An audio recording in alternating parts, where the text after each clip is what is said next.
couldn't sit down on the throne. Because he was a Muslim and according to the tradition. No, I'm according to the tradition. According to the tradition of Ethiopia. Them not going to allow no Muslim to sit down on the throne. It's only a Christian so wait, hold on. You see in England. It's only a Christian king could have sit down on the throne. Yes.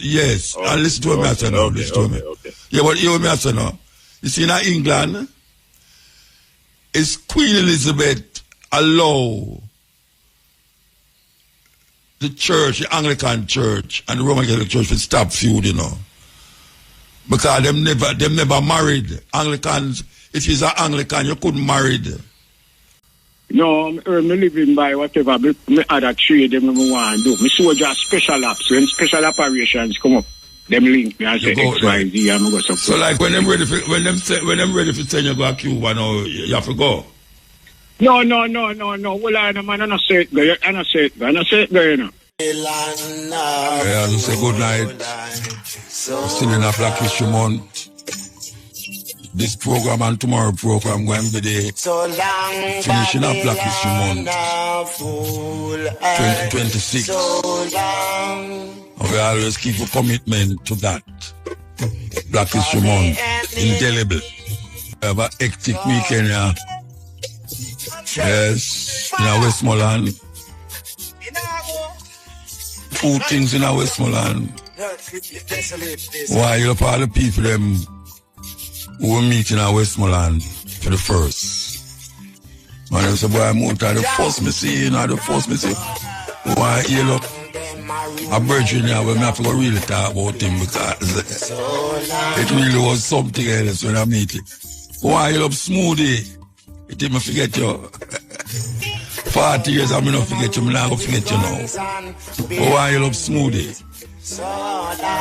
Him say lady call him smoothie, but she give me about 5 more than name.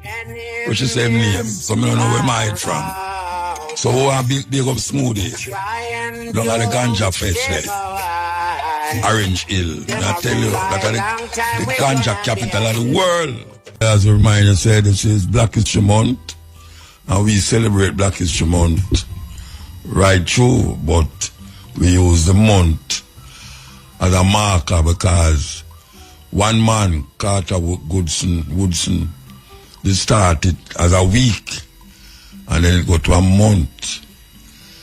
So it's very important that we understand, even for a little while, not only the trials and tribulation where black people go through, but also the contribution to societies in all fields, science and technology, spirituality, and otherwise. We have to understand that, and we have to know that. Very important, very important. We're not going to stop. We're not going to stop.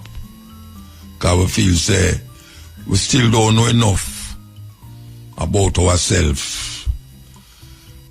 Yes, we have a forget, we'll call it now, a genetic forgetfulness in a way, where black all the things them that our ancestors stood for and fought for, we forget. And now we have to revive that because we see the situation where we're in and now. Yes, it's not like we're not in that situation again. The situation get even more grimmer now. That is why we have to stand up even more profoundly in our blackness, our Africanness. And speaking of Africanness now, we have a brethren here who has been fighting the struggle for a long time. Maybe a lot of you don't know him. Yeah, a lot of you might not know him, but if you follow what is taking place in the world of blackness and revolution as it relates to education and otherwise, this brethren stand out in many ways. as we are saying, go on to say hail up to Kete Asante. Greetings. Yes, sir. Greetings, man. Yeah, thank you very much. Thank you very much, my brother. I'm so happy to be. I tried to remember which part I remember you from. I tried to remember where we meet. Yes, long time. But I'm so happy to be in a long time. I said to myself, I am coming to meet one who is always victorious, and I am Molefe. The one who keeps the tradition. And so I'm delighted to be in Jamaica. Centric paradigm. Yeah, I'm thank you, Asante. Asante Sana. I am here actually because I'm speaking tomorrow at the University of West Indies at Mona at 6 o'clock at the library, at the multi-purpose room. And I'm looking for people in Jamaica to come out and let's talk Africa and African culture and African history and Black history, and let's talk about our tradition. And I'm looking forward to a good, beautiful audience here in one of my second homes in Jamaica. All right. What the team going to be? Is there a special team they're going to? Yeah, the special theme is that it is time for us as people of African descent, Black people. It's time for us to accept our own history and our own culture, and to know that there's nothing better for us than our own historical experiences. And we need Rasta has been the vanguard of what you just said. Yeah. You know? Yes. It's what we've been saying. What we have to say. And we have to say one unity. Only unity.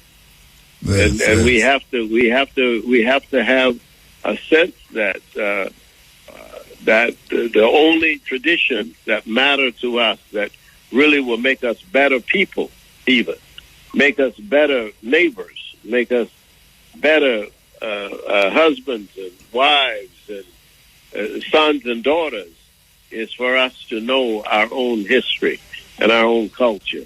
We are people who have been taken off of our own terms, and we're often following other people's terms, not our own terms. And I see it all over the world. Wherever I go in the African world, I see it. Whether it's on the continent or in the Caribbean or in the United States or in Mexico or in Colombia, we are taken off of our terms, and we need to get back on our own terms. And we need to start with the classical civilizations of Africa. And we need to look for our own religion. And our religion cannot be the religion of our oppressors. All right, given that Africa is so diverse. Yeah, 6 o'clock. 6 o'clock. No, tomorrow, listen. 6 o'clock. Oh. Yeah, I am saying that given that Africa is so diverse, when you say African religion, what we're talking about? I'm talking about the classical one. I'm talking about we need to start at the very beginning. You have to always start at the origin. You can't start in the middle. You can't start at the end. You have to start at the beginning. The first people to name God were African people. The first people on the earth to name God, to call the name of God, were in Africa. And the first religion that we have that's written about is the religion of the Nile Valley civilization. That's the first one we have. There's no other religion before that. And nobody can claim it, whether in China or in Europe or, Greece or Rome or anywhere else. You can't claim before Nubia and Egypt. There's nothing that you can claim. You can't claim it in Arabia You can't claim it in India. You can only claim it in Africa. And the Nile Valley civilization tell us everything. It gives us the Almighty God. It gives us the whole idea of the God the Father, the God the Mother, and God the Child. That's African. That's fundamental. Gives us even the concepts that we talk about, like a resurrection. The first God of the resurrection is Osar, and that's the African deity. You know, we talk about the Son of God. The first Son of God, Sar-Ra, is African. That's the beginning. The first mother is African. That's the beginning. So that's what I'm talking about tomorrow. I'm going to talk about that. I'm going to talk about Black history. I'm going to talk about Carter G. Woodson. It's 100 years since Carter G. Woodson created the whole emphasis on Black history. And we have gone away from it. And one of our problems with our children and our young people is that they don't know who they are. And they have no identity that is functional for them. And we have to reinterpret for them their own history and their own culture based on that identity and on those traditions. And that's what we're going to be talking about. You feel that coming from America and looking at the state that America is... Hello? Yeah, I hear you. Yeah, coming from America and giving the state that America is in now as it relates to African people, Black people here. You think Black people in America is moving in the direction of consciousness, or they are just stagnant because of the condition? They're stagnant. They're stagnant everywhere. That's what I'm saying. They're stagnant in the U.S. They're stagnant on the continent of Africa, and they're stagnant in the Caribbean. We're stagnant everywhere. And the reason we are stagnant is because we have lost our way, and we have lost a sense of direction that's based on our history. I've been saying this for 50 years. It's time now for us to at least have some understanding that we have to go back to the beginning and start at the origin and start talking about who we are, who we can be in a sense of an African future. Because Afrofuturism, people are talking about Afrofuturism, but you can't have futurism unless you understand the past. And we don't understand the past. That's our problem. So I really appreciate the work you've been doing and the work you do, and I appreciate being on your program, and I certainly hope that some members of your audience will come out to a UE tomorrow at 6 o'clock at the library at the Mona campus in the multi-purpose room, and let's have this conversation. Is this the first time you've come to Jamaica to speak? I'm sorry, my brother. No, I'm saying that is this the first time you're going to speak in Jamaica? No, I was in Jamaica. I was at Amy Jock's house in the 70s. I was here Mona Road. in UE. I was also here in UE in the 80s. I was and I've been in Jamaica many times. I've been in Jamaica maybe 6 or 7 times. Okay. Yeah,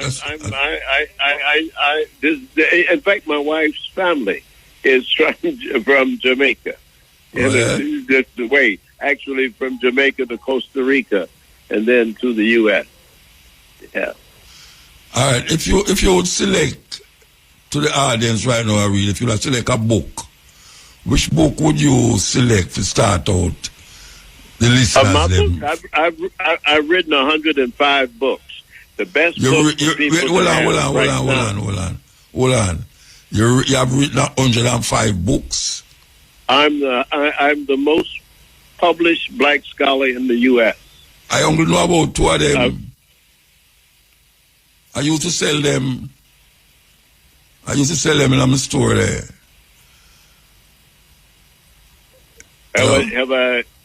Yes. No, I'm saying that I don't even know 10 of them. I used to sell some of them in my store. I used to have a bookstore. Oh, yes. Yes. And I used to sell them. You probably used to sell Afrocentricity. That was one of my early books. But the book now that I recommend to people is The History of Africa. It's the first time a black person has written a book called The History of Africa, which is about the whole continent of Africa. There's the first book written by a black person, The Whole History of Africa. Okay. Nobody has done it before. And where it start from? White people. There were some white people who wrote The History of Africa, but no black person before I wrote it. And I wrote it, and actually it is in the fourth edition. The fourth edition, The History of Africa, by Molefi Asante. That is that's a major work that people are using in Africa, using in the U.S., it's everywhere.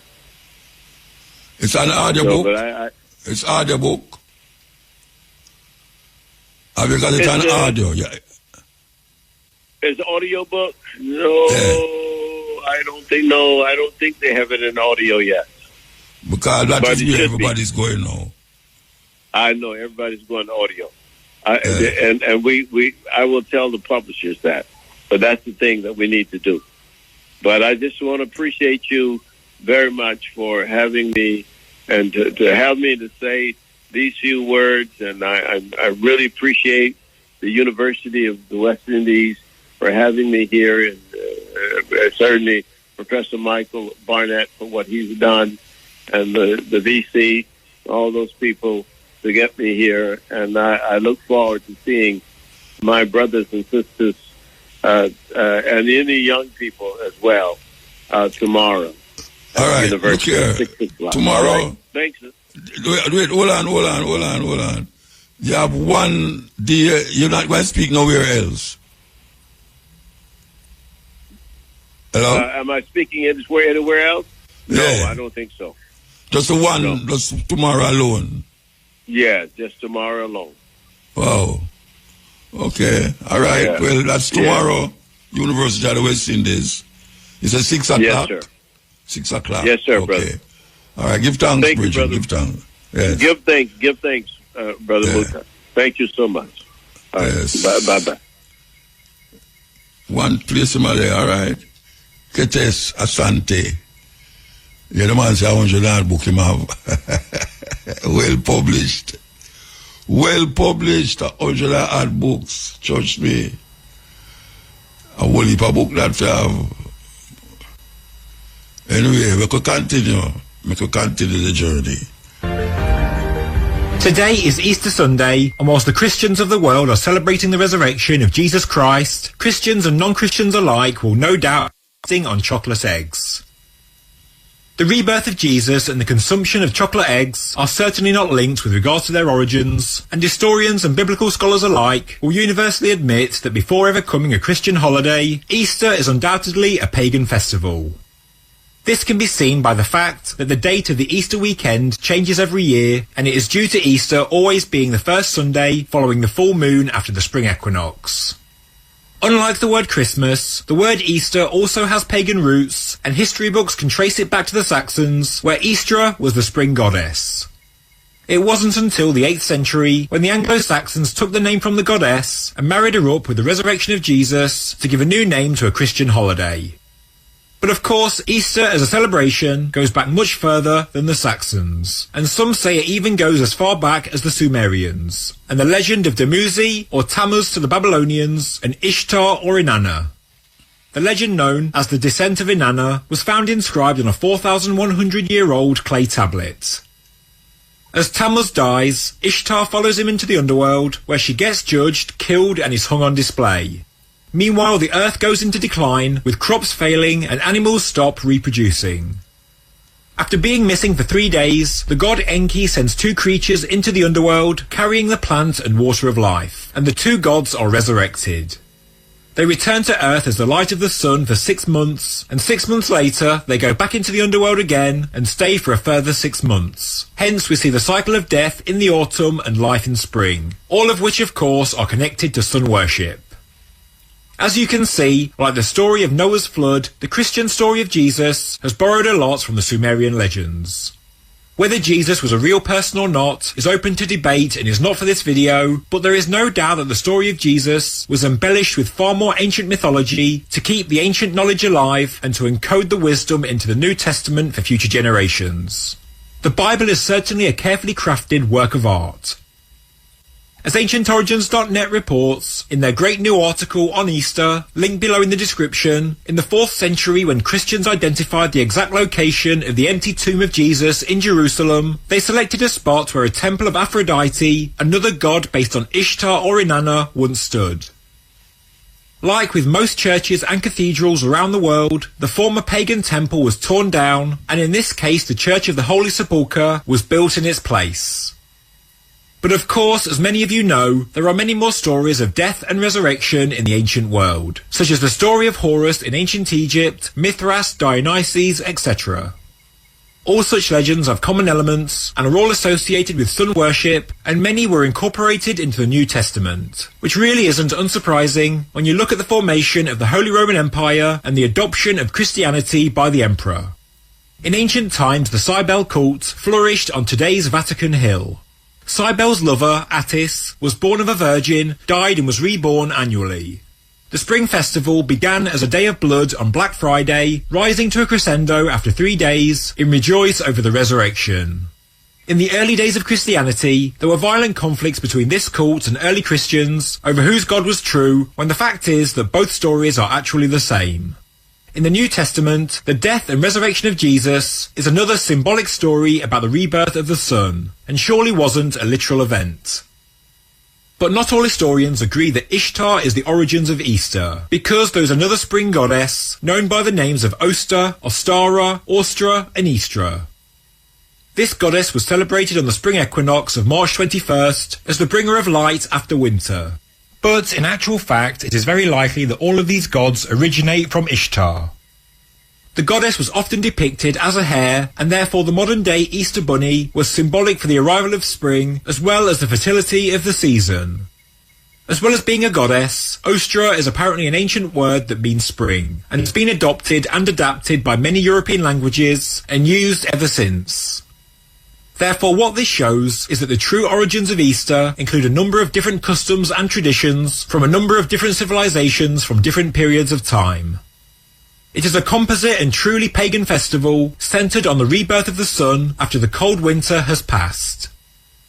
This is a timeless festival and has always been of high importance to most civilizations because it means that humans can once again cultivate crops as the earth warms up.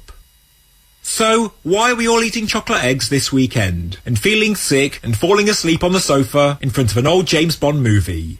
Okay, that was my own Easter tradition growing up, but as you may have guessed, in ancient spring worship customs, the egg was associated with rebirth, renewal and fertility. But why does a hare or Easter bunny give out eggs? Well, in Germanic mythology, the goddess Ostara healed a wounded bird before turning it into a hare. The hare, still partially a bird, showed its gratitude by laying eggs as gifts. But even this Germanic pagan tradition goes back much further into antiquity, as even in ancient Egypt the egg was found to symbolise the sun. Going back to the Babylonian Ishtar, the goddess who is one and the same as the Sumerian goddess Inanna, and who all later spring goddesses were likely modelled on, she was the goddess of fertility, and her symbols were the rabbit or hare, and also the egg. So, when you're eating your Easter eggs this weekend, remember that the origins of this tradition go back many thousands of years. Maybe not chocolate eggs, but eggs nonetheless. As stated in AncientOrigin.net's fantastic article, the first reference of the Easter Bunny comes from a German text from 1572, which says, "Do not worry if the Easter Bunny escapes you. Should we miss his eggs, we will cook the nest." The egg-giving tradition, some of the finer details of the goddess myths, as well as the actual day when Easter Sunday is celebrated, were all incorporated into the Christian tradition and associated with Jesus by the Council of Nicaea. What I find most amazing is that the ancient traditions of our ancestors and the pagan symbolism have lived on. I wish you all a happy Easter. Okay. So, you get the man I tell you about the reason for Easter and where Easter originate from. I know you hear him said this weekend and all them something, but it was meant for the time in the week of Easter. But here we know, Lent is where them start the whole madness. Yeah, Lent start now. And everybody gear up and take themselves in a mood like it's a idea where it's only a certain time they reflect on that. And that is the problem with these things where white people create for themselves and we take it. You know, see, them have it at a certain time. You know, see, them not have it at a lifetime tradition at a certain time. But we'll continue. Listen. If you're not African, please scroll. If you're African but religion has made you deaf to logic, please scroll as well, because what I'm about to say will not massage your religious ego. It will bruise it instead. It will confront the spell under which you live. Let's get one thing straight. Prayer doesn't change nations. People do. Systems do. Leadership does. Education does. And until we Africans understand that, we'll keep kneeling while the world keep building. Aren't you tired of watching the continent with the most prayer warriors languishing in abject poverty? Aren't you tired of binding imaginary demons while our real enemies, poverty, illiteracy, corruption, and tribalism, walk free? My mother lives in a crescent about 600 meters long, and in that 600 meters, there are 3 churches. Not a single school, not a clinic, not a drainage system. We are overcharged and underdeveloped. You fast, pray, cast and bind and wait for miracles, while nations that don't even believe in your God are sending rockets to space. America didn't become a superpower by prayers. They built systems, embraced education, invested in science, and created policies. The Middle East didn't become rich through night vigil. They mastered oil, trade, and geopolitics. They invested in infrastructure and innovation. And China? They don't know Jesus. They don't know Muhammad. They know strategy. They know discipline. They know nation building. But here we are, Africa, the most prayerful continent on the surface of the earth, but the least developed. If prayers alone changed people and nations, Africans will be the richest and Africa will be heaven on earth. So let's stop pretending for a minute. The modern African church has become a business center, selling you oils, promises, and fear while you hand over your bank account. You don't need deliverance. You need discipline.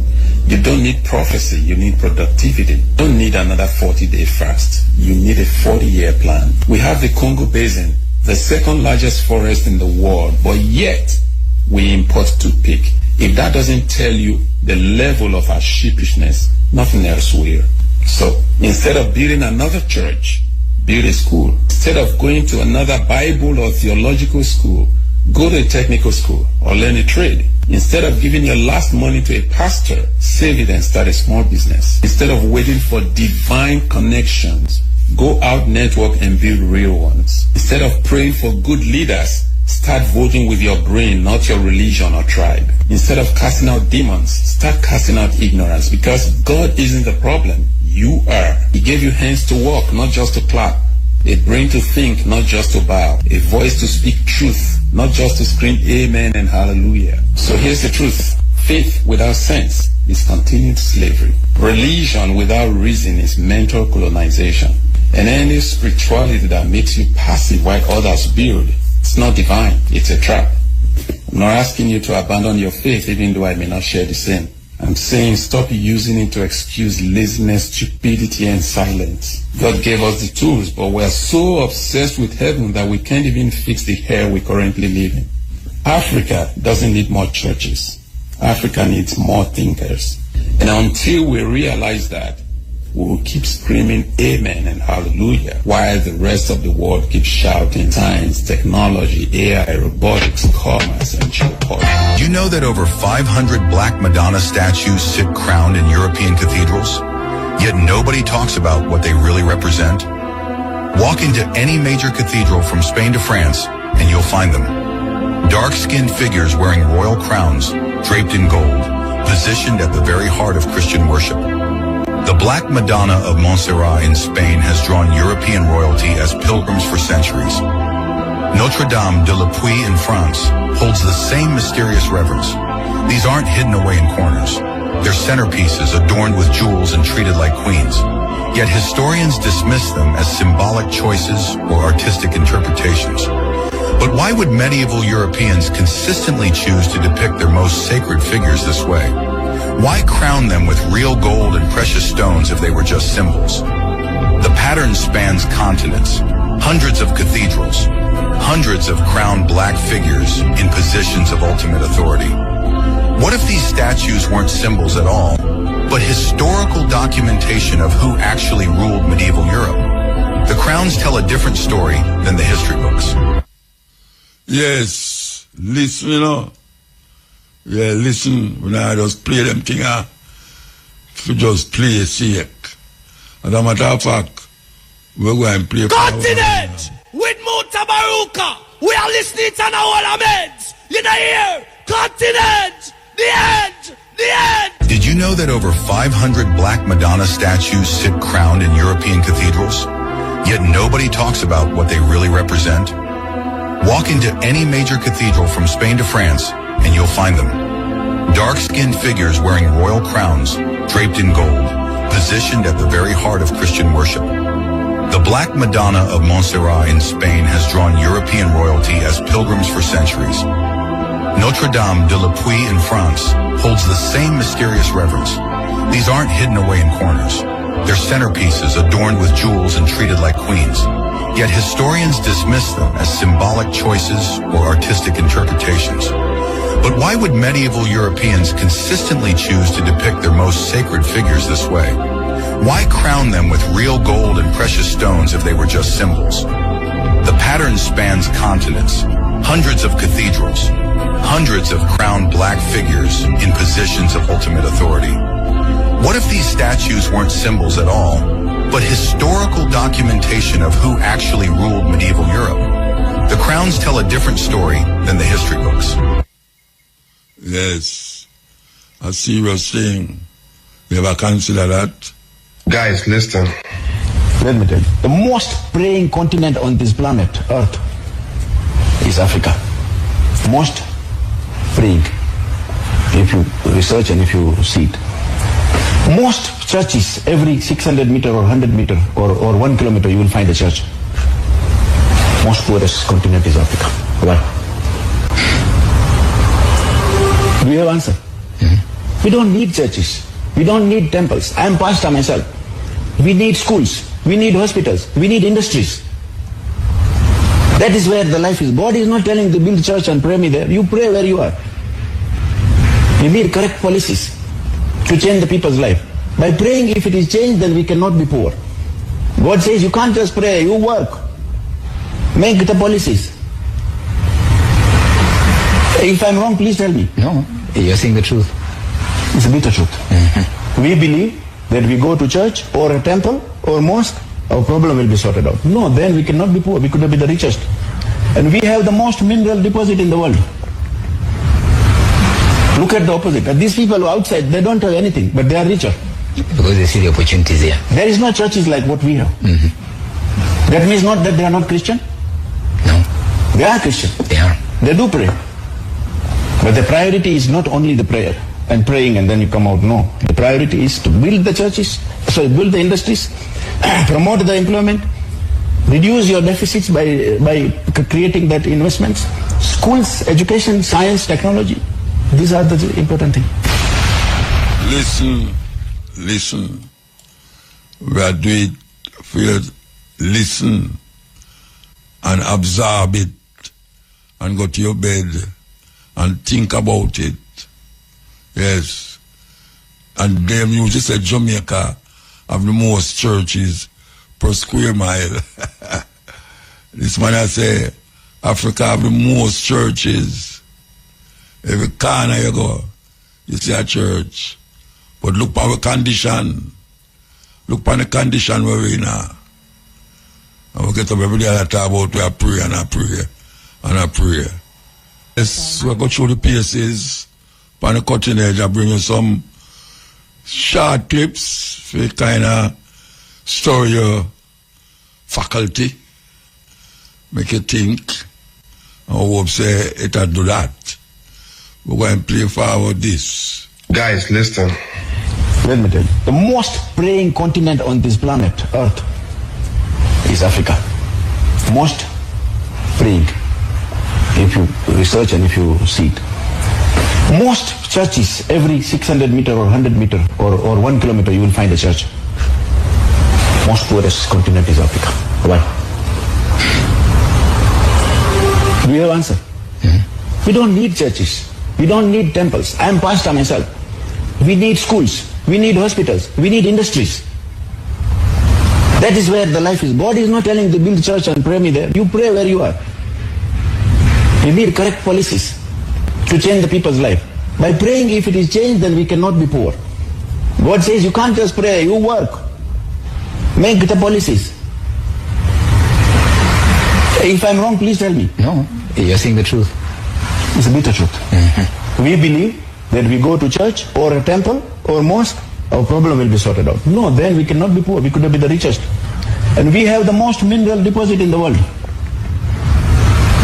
Look at the opposite. These people outside, they don't have anything, but they are richer. Because they see the opportunities here. There is no churches like what we have. Mm-hmm. That means not that they are not Christian. No. They are Christian. They are. They do pray.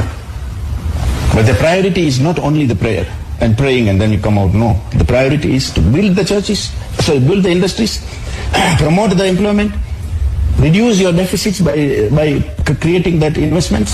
Schools, education, science, technology. These are the important things. Yes. The most important things.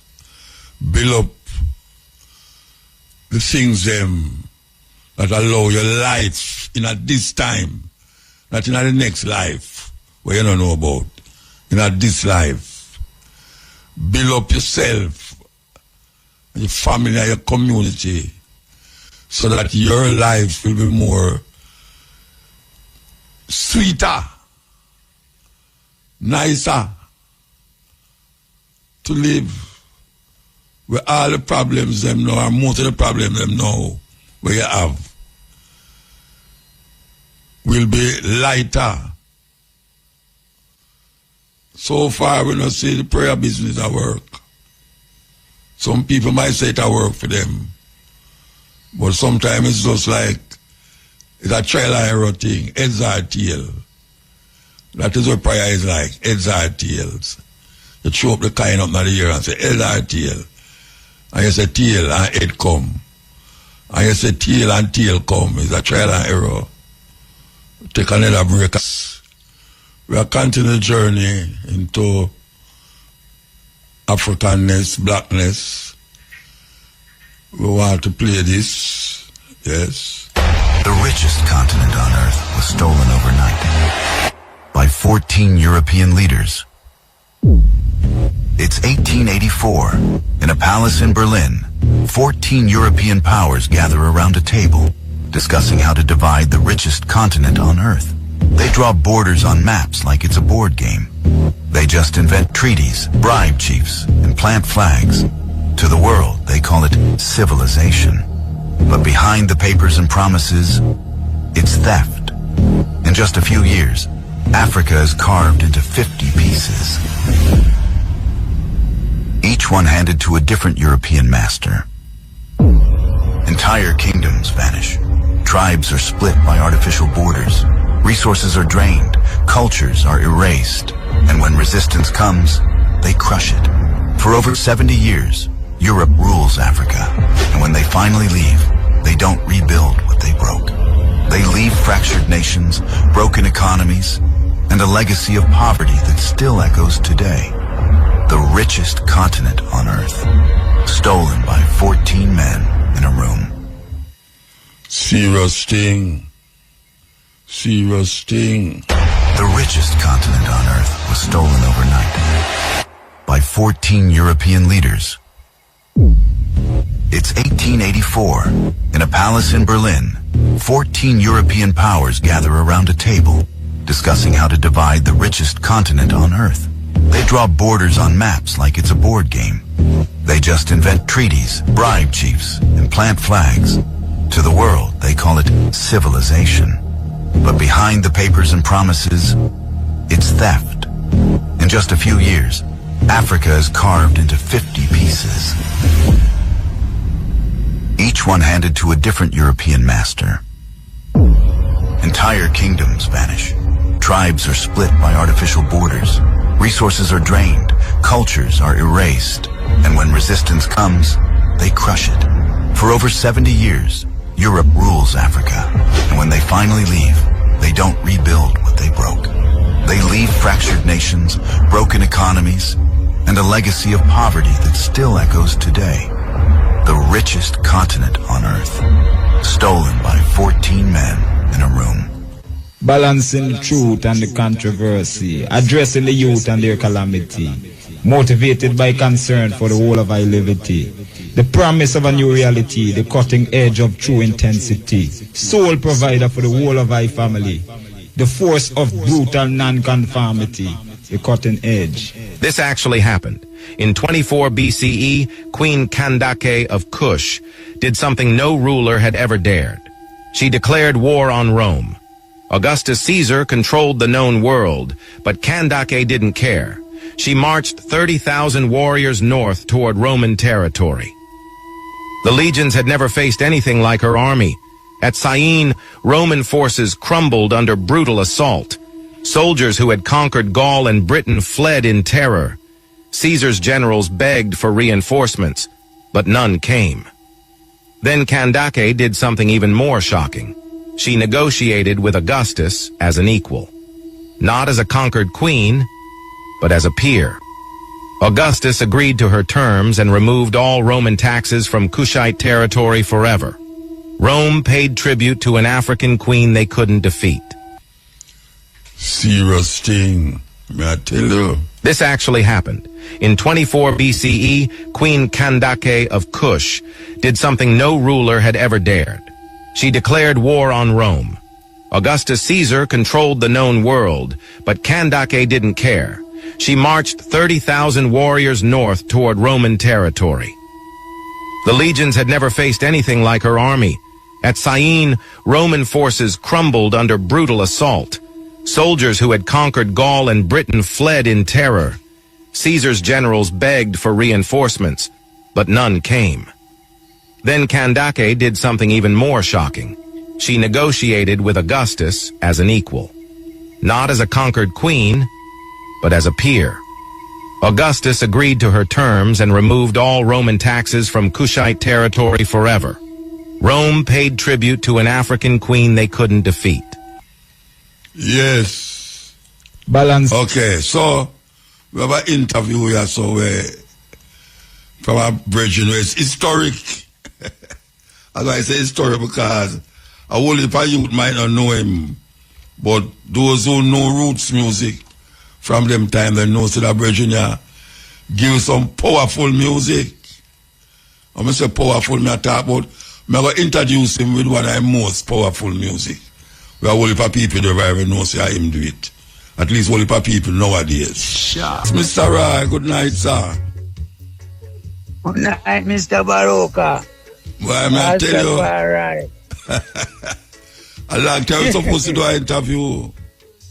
Yes, man, a long time, but now is the time. Yeah, man. So we bring it to Jamaica. We bring it come to Jamaica them time, man. Tell me. Today my birthday. Eh? 25th. Yeah, 25th of February. And me get the honor of your my birthday. Wow.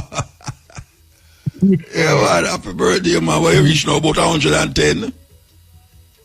No, 73. Yeah, 73. Yeah. Guess what? Me, I got the same age. Yeah, man.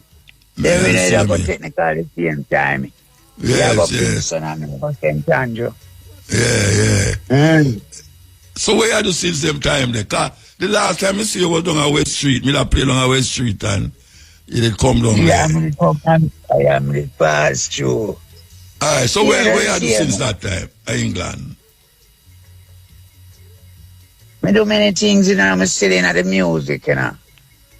I still work the music, you know. Me have a brethren, them call him musical genius. Yeah. Saying Ivy Youth. You know, him do a project named Global World Peace. Then with about 12 artists, the same rhythm, everybody depend. You know? And Africa depend. Queen Africa. So, you know, I give my help on this project, and me is the one available to go around with him, you know. Yeah. So right now, today we do all the show they with him.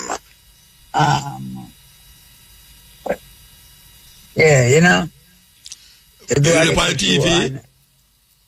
Yes. Okay, yeah. Yeah, the last of the TV said over the on it. Yeah, something like that, Williams. I mean, it's alright, man. It's alright. If you can't remember, you remember later. So tell me something now.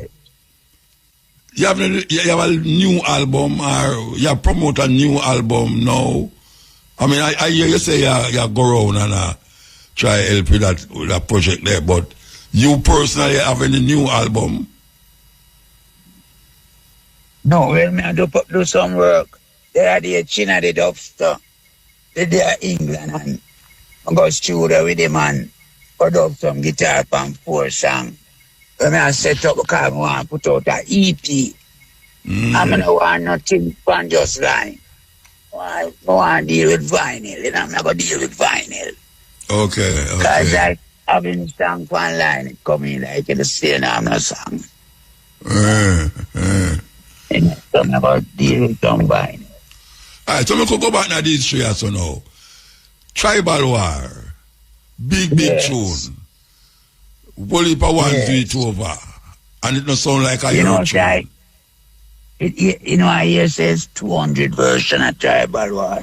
No go so bad. No go so bad. You know, please, how big them are big, your man, too. Alright, you see a couple years ago, I go Europe. Seeing some white brother tell me say a 90th version. And it's a good one. Yeah. So I do an interview. I do an interview with a brother from America. Yeah. And he said to me, how much version of Tribal War you feel him have? So to me here about this from about 10 years ago, say 90. Supposed to be maybe about 100 now. All right, so you know, you find out who out of them 90 there re-recorded that you can earn a fight. You know, the whole of them are pirate, man. See where my boy it's fame. You know? Yeah, man, I say them out there, they lick me in my face to my things, you know. Who licking in your face? Who was that? You mean Jamaican youth or foreign youth? Jamaican artists. Where are licking in your face? Per record. All right. Yeah, when do know? Yeah, what me have an issue because them a sing my song on stage show me supposed to get PRS. And it's either them a claim it, but them not make me get nothing out of my song. You know? Because you know you have a PRS fee when you do show. With the writer. You have a man sing a song. Yeah. You know? And sometimes most time the money there is not no joke money. Because the PRS collect 3% of the gate to distribute to writers. Yeah. Not the artists, you know. To the man them the song them sing for the show. The writer. Yeah. All right. You know, so sometimes the money there is all £400 for a song. They're supposed to collect off for your song. You know? So you never copyright it, you never set it up that you can't get money off it? Yeah, man, I set up them song from 72 when I sing them song, man. I mean, I remember PRS from 1970, you know. Yeah. When me they sing a song named Bongo Naya when me I go to school. Yeah, man, we have a play it, man. 1969 me sing Bongo Naya. Yeah. So by 70 now, me kind of know them thing there. You know? So I'm here telling enough artists for join PRS. Right, you know? No man never know them thing there all them time there. 1970, you know? Come on, some, you know? Alright, so let me ask you now. The people them who produce the music for you from them time there. Tribal War was my production, you have to say, you know. Yeah. Me, I'm a brethren name.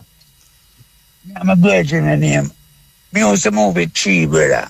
Their name Jacksons. Yeah. The one with me and him produced, that is one named Munchie Jackson. His right name is Melvin Jackson. But them call him Munchie. It's me and them youth there. It's me and him produce a song there. Yeah. We recorded Brown a scratch. Saying Dennis Brown play bass, RC play drum, you know, Pablo Black, Paul Dixon play keyboard, and a guitarist named Rai work with scratch. I'm calling Hamilton. So those were the four musicians that played that song. You know? And it's a song where it's a one take. The rhythm is a one take. The voice is a one take. And we carry to him now and say we're going to listen it. Because me from come back and voice it. When we listen it, we say, it sound good enough. Nah, take it so again. Me just go cut stamper. It never even mix. That song they never even get mixed, you know. I go cut it clean there. Yeah, man, that song they never even mix. But them days they never have a 24 track, nothing. No, you know, scratch thing, you know. Yeah. Scratch that man can create sound. Yeah, different, yeah. Yeah, I just create sound. When Scratch don't even take a song, him take it like it done mix already. Yeah. You know, so we don't just go cut that Alright, song. you wanna know. Me go play a next tune where it really big before the 12 o'clock, but after the 12 o'clock, say 12 o'clock, we'll come forward. So don't hang up your phone or nothing, but make the people them hear this tune. Right. So that tune, big CM you like Tribal War, and Freddie McGregor do it over. And make it even bigger. Eh? Yeah, tell me say I'm going to lick me in my face for my own things. Oh, Freddie McGregor? Yes.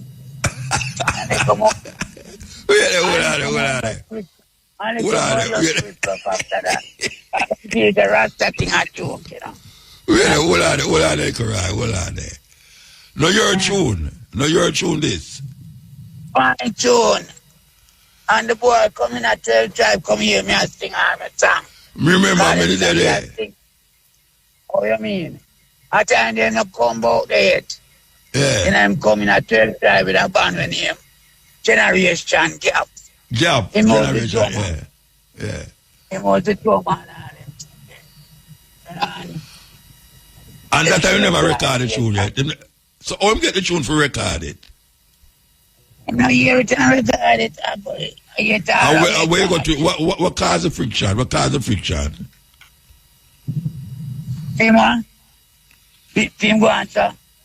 Yeah, hold on. Yes, this is the cutting edge. I know they're on a level here. We are talking to Liquorai, and we reach a tune now named Prophecy, and everybody know the other version, which is Freddie McGregor sing it. So Liquorai, I say, him and Freddie McGregor get in an altercation about the song. So yeah, you listen this version. Tell me what you listen now. 12 tribe. Yeah, 12 tribe. Name of 12 tribe. One night. Federation. Yo. Sorry. No, you can't understand. You don't that, sir? Eh? Oh, you dump it. No, you can't talk into the parade, Richard. Alright, sorry. From him up on the foot, from on time. It's pure disrespect. Alright? No, why am I disrespect you? Why am I disrespect you? Because I'm do an interview and I talk about my things. I talk about my not. Him just go on because like him not feel like me supposed to talk about my things. You know? Because him do many shows with my song and I don't get no PRS from it, Muta. So I know, and it's many years now, from 8 to 9, him sing my song. You know? So it's registered a film name then, I'll let you say. Most that. You know? He must register my song in a name. Because I'm putting in one part tonight where it go about fire. You know? Something like that. Something else is that change the publishing of my song. I don't know. You know? No, I couldn't change it. The words them still there. What you saying? But John Holt and what have you tell him now? Was George no? Must sing over tribal war too. Yes. So, well, me not say the one George no, but me and John Holt in an argument. You know? And me and John Holt in a serious argument. Because me and John Holt just go on one road from each other, you know. Him born a Mission Road, me born a Galloway Road. In front of Walton Park Road, in front of China Cemetery. You know? The two of us born at the corner of Walton Park Road. You know? Yeah. Galloway Road come from Maxfield Avenue. And Mission Road come from Maxfield Avenue too. You know, so, you know, I can't, you know, I just can't understand it, Muta. So wait, hold on there. You have the tune them registered? My song them registered from the Alright, wait, hold on. Before John Holt sing it over and George Nook sing it over, it did register, right? Yeah, it registered. So you go to them about it, or you get a lie if you go to them, where you know? Well, I tell you what caused the making of a tribal war. When Joe Gibbs used to sell it to Joe Gibbs. Because that song Ronnie used to take out 4,000 for the week, you know. Tribal war, you know. Because the song was posted on my hand. Joe, who used to press it, him know how much that sell. That is Channel 1. So he make John Holt sing it over.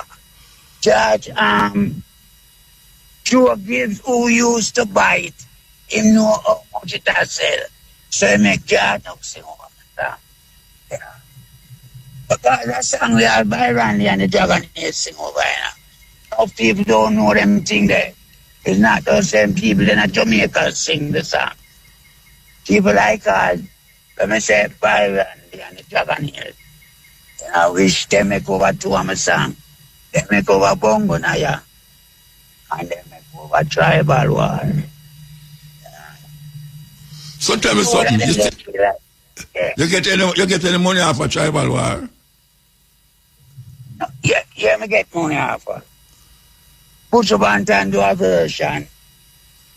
And Damian Marley do a version. Damian Marley version sell about 300,000. Butcher Bantan version sells 600,000.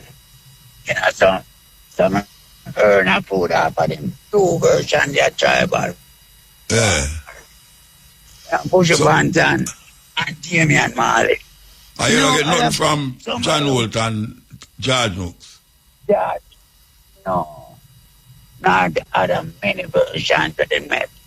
You said prophecy now. Freddie McGregor, no royalty after that for you.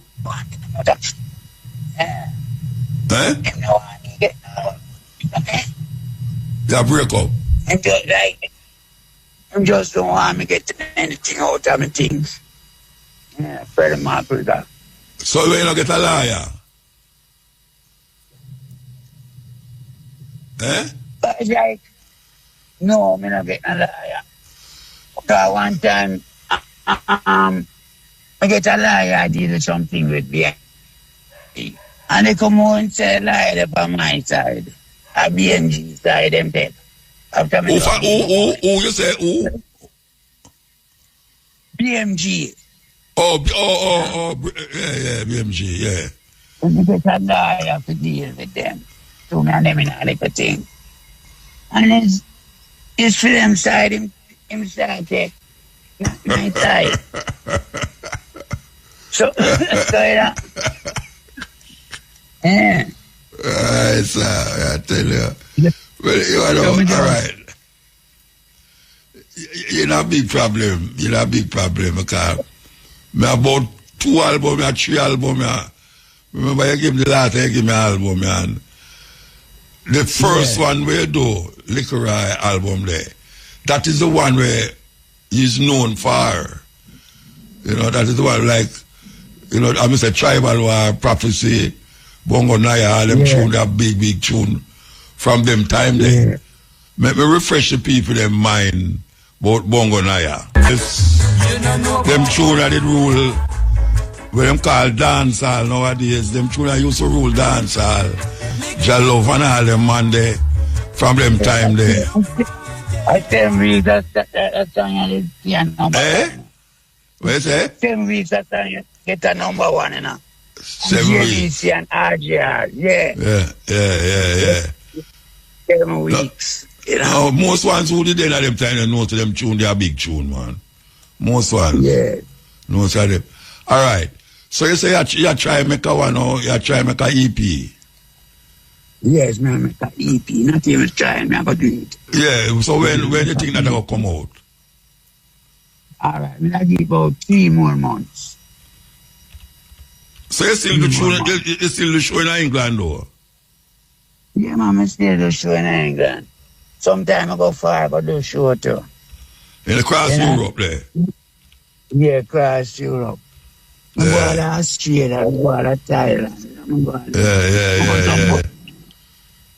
Yeah.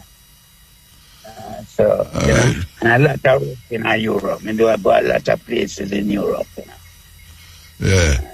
Well, brethren, anytime you get the new EP, we there have to make it play. And I hope you get through with your things, go get a liar, man.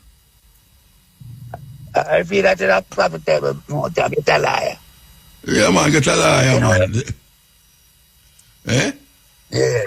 Yeah, man. Well, like where they are in England. Yeah. Who introduced you to one? I said you could have introduced me to one. No, but wait, no, man, you know, they are England, you live in a Rasta.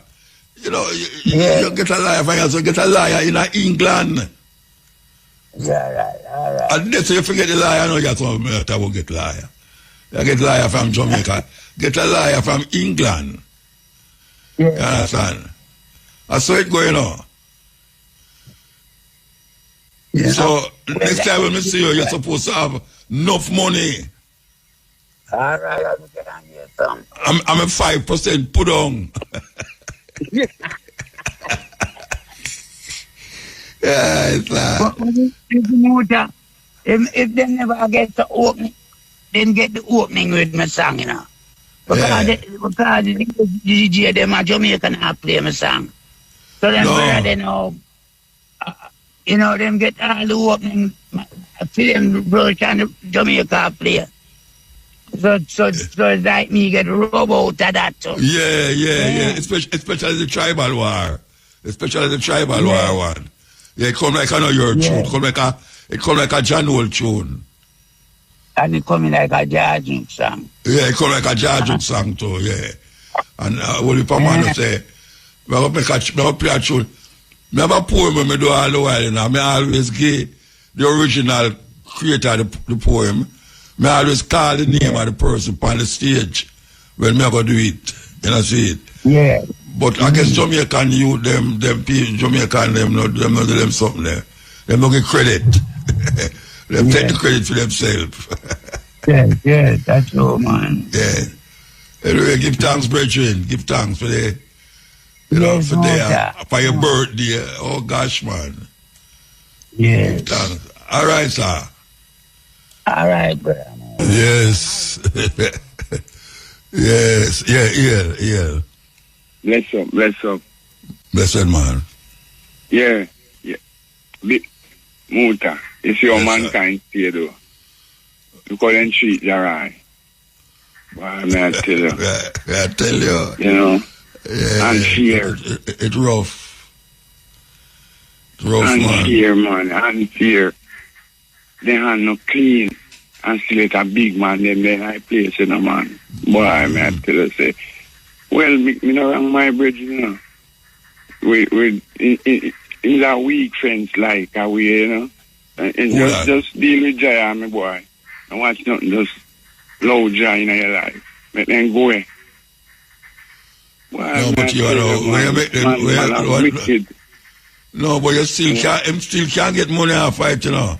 They no most. Well, I know if you work for them. No, but you say make them nobody just. Yeah. No. I mean, certain ways still, you know.